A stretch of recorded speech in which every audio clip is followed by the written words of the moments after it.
This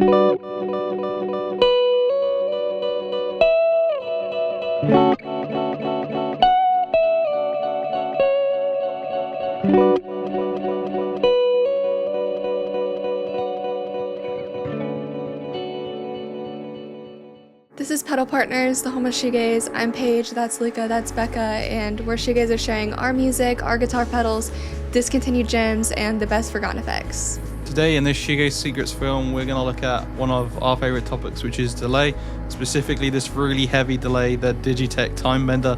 This is one of the heaviest pedals ever, man. This is like pure metal, mate.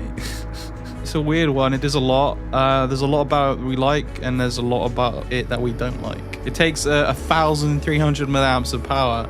It's definitely one of the things I don't like about it. So we picked this one up for about $200, which is an alright deal for this thing, because they're kind of rare. Yeah, sometimes there's not even listings. I've looked for it and there's not even listings for it.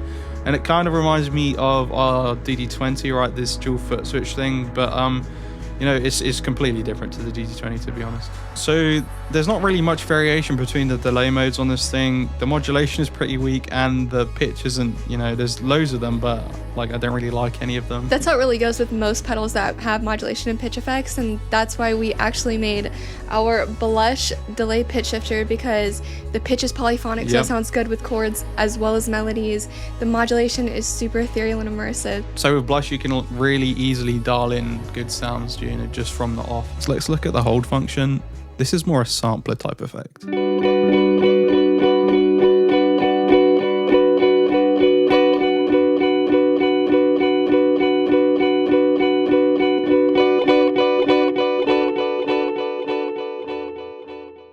Me, I like a more ethereal hold. You want hold? This is my perfect delay hold.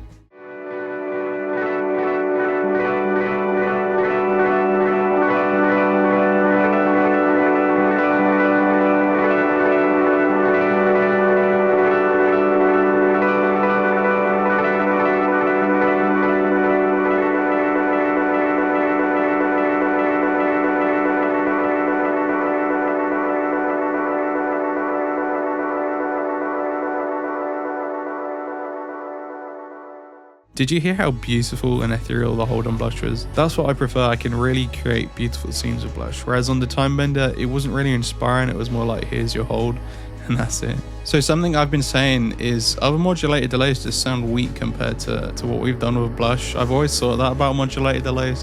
There's kind of just, you know, hit or miss.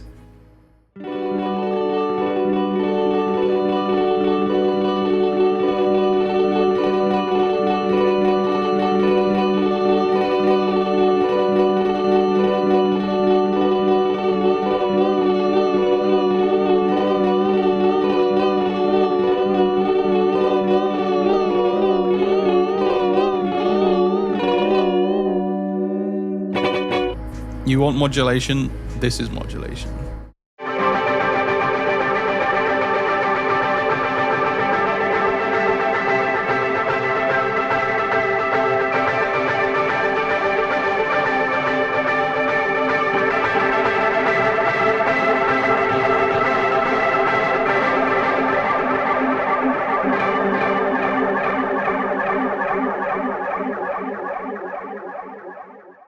The one reason that you do want to pick up the Timebender is the strum function. So you hold the right foot switch and you've got these patterns, which is really nice delay patterns.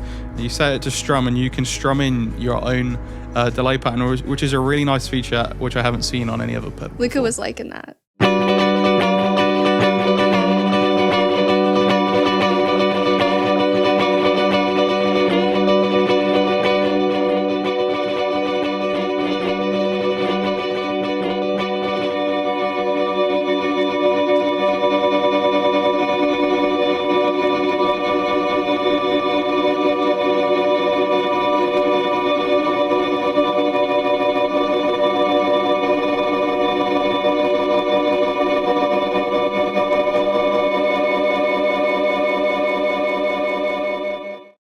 So there are 10 delay types available and a looper mode. I'm going to go for each one, and there's also 10 patterns plus a strum pattern, so a nice bit of symmetry there, and we're going to go through each one right now. So a quick bit on time patterns before the sound. So there's 4 main types on this pedal. There's simple delay, which is a single tap, or standard delay if you will. There's dual delays, which are 2 independent delay lines configured to each output. There's multi-tap pattern delays, and these come in 3-tap and 6-tap. And there's root-based pattern delays, with every repetition shifted differently depending on the pattern selected.